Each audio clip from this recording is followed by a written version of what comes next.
देखो, बीजेपी के पास तो कह देते हैं ना भाई, मुझे और तुझे ठोड़ना। बीजेपी के अलावा इंद्रजीत के अलावा और कोई कैंडिडेट नहीं है जो हमारे यहाँ से सांसद रहे। मेवात का कोई उसको ना तो फिक्र है ना वो काम करा सकता। उसने साफ कहा है, भरे मन से कहा है भाई अगर वोट दोगे तो काम करूँगा, वोट ही नहीं दोगे तो मैं क्यों करूँ। लोकसभा का जो बिगुल बजा है, हर जितनी भी पार्टियाँ अपने अपने हिसाब से अपने कैंडिडेट उतार रही हैं, और मैं समझता हूँ अब लोग इतने परेशान हैं इस सरकार से, बीजेपी से। अब हर आदमी चाहता है कि बदलाव हो, लेकिन हरियाणा में जो कांग्रेस के नुमाइंदे हैं वो बीजेपी की बी टीम है। चौधरी भूपेंद्र सिंह हुड्डा जी वो बीजेपी को काम कर रहे हैं।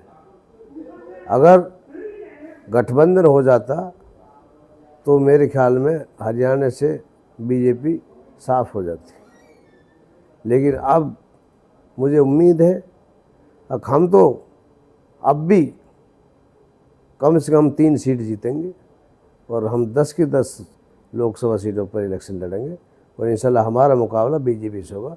कांग्रेस तो तीसरे नंबर पर होगी। आपने कौन कौन गुड़गांव लोकसभा से उतारा है और क्या उम्मीद है? तो सबसे पहले तो हमारे जो पार्टी के सुप्रीमो हैं चौधरी अभय सिंह चौटाला जी, उसका अनाउंस हुआ है कुरुक्षेत्र लोकसभा सीट से, तो और बाकी 1-2 दिन में सारे 10 की 10 सीटों के जो कैंडिडेट हैं सारे क्लियर हो जाएंगे। गुड़गांव लोकसभा सीट से हमने सर्वसम्मति से जावेद का नाम दिया है, फिर भी पार्टी के हाथ में है किसको उतारती है। ऐसे ही हमने सारे जितने 10 की 10 लोकसभा सीटों पर हमने बहुत सोच समझ कर कैंडिडेट उतार रहे हैं, और इंशाल्लाह हमें उम्मीद है अब हम अच्छे मार्जिन से जो जीतेंगे, अच्छे मार्जिन से जीतेंगे, और सीटों पे जो जहां हमारा मुकाबला बीजेपी से होगा, कांग्रेस तीसरे नंबर पर रहेगी। जहाँ तक बीजेपी की हम बात करें गुड़गांव लोकसभा की, क्या नया चेहरा है या पुराना चेहरा है बीजेपी के, और किस तरह से विकास की जरूरत है, क्या वही मुद्दे रहेंगे? देखो, बीजेपी के पास तो कह देते हैं ना भाई, मुझे और तुझे ठोड़ना।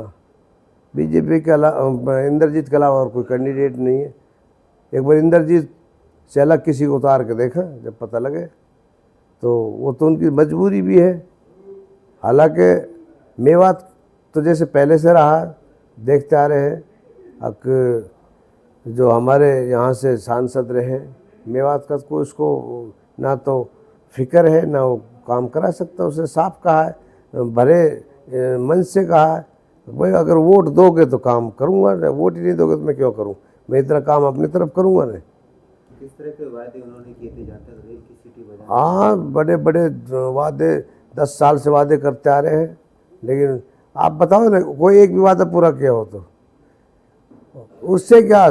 बीजेपी सरकार तो ऐसे ही झूठे वादे करती है, और बताओ पूरा कौन सा क्या है। खूनी रोड की हम बात करें, हाँ, इसमें देख लो, खूनी रोड, जिसका नाम खूनी रोड पड़ा हुआ, कितने दिन से घोषणा हो रही, अब शुरू होने वाला, पैसे डल गए, कभी आज तक तो बना नहीं है। तो ये सब ढकोसलेबाजी है, पब्लिक को चूतिया बना रहे हैं।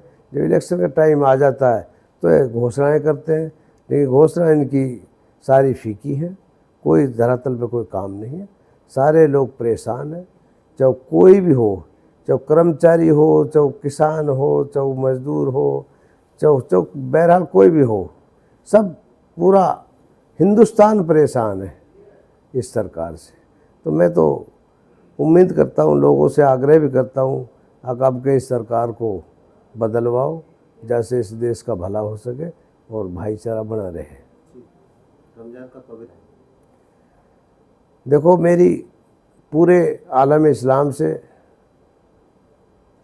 गुजारिश भी है, जो ये महीना हमारा रमज़ान का जो महीना, ये बहुत बाबरकत महीना है। हमने बड़ों से सुना है कि अल्लाह ताला इसमें अपने रहमत के दरवाज़ों को खुला छोड़ देते हैं और 1 के 70 देते हैं।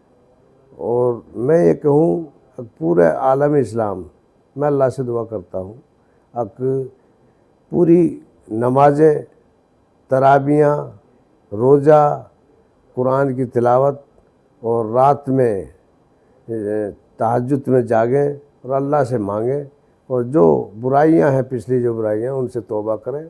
मेरी सब भाई से यही गुजारिश है और मैं अल्लाह से दुआ करता हूँ। अस्सलाम वालेकुम।